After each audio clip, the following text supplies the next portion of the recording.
Hey everybody, Steve here in College Station, Texas. I'm on the campus of Texas A&M, and this is where the final resting place of George and Barbara Bush are located.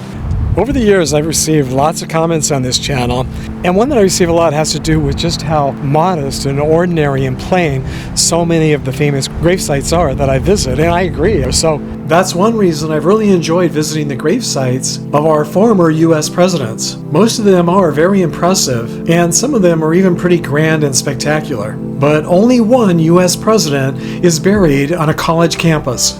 George Herbert Walker Bush was the 41st President of the United States, and even though he was born in Milton, Massachusetts, and graduated from Yale University in New Haven, Connecticut, he chose to be buried here in College Station, Texas, at his Presidential Library and Museum, which is located here on the campus of Texas A&M University. Bush was born into a wealthy family and spent his early years on the East Coast, but after graduating from college, he moved to Texas, went into the oil business, and in the 1960s began his political career here. Other U.S. presidents are buried at their presidential libraries or museums, but this is the only presidential library located on a college campus.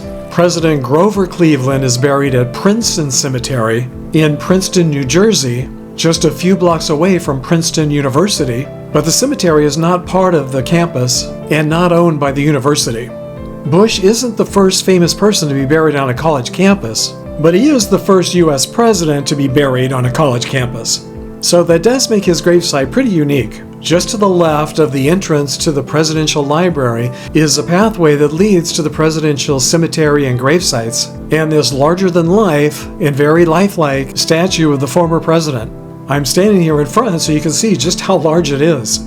The cemetery is behind the museum and library and just on the other side of the beautiful pond. There's also a rose garden on the other side of the pond dedicated to First Lady Barbara Bush. I've been driving across the very large state of Texas for most of the day, hoping to get here before the museum and library closed. Unfortunately, it's almost 4 o'clock now and they close at 5. I asked where the grave sites were located, and they gave me directions but told me that the grave sites are only open to the public during museum hours.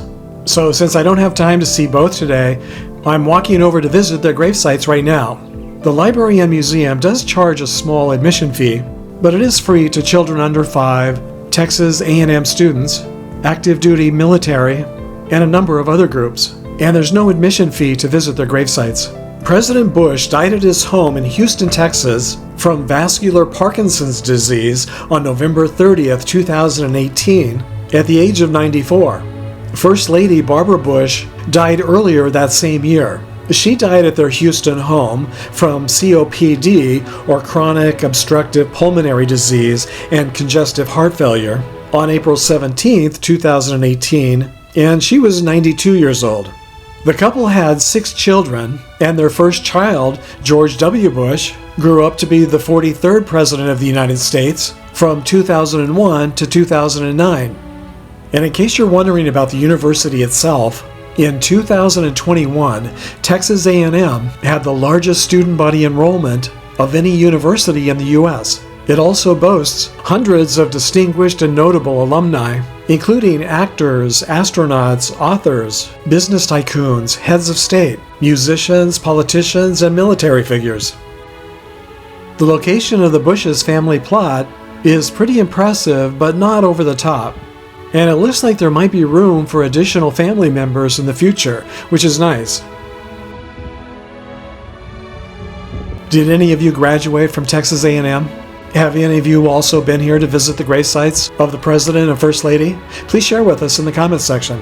This week I want to give a shout out and a very big thank you to my newest channel supporters, SpaceFan123 and Sarah Magdalena. Thank you both so much for your YouTube Super Thanks donations. So until our next trip to the cemetery together, thanks for sharing the memories, everybody.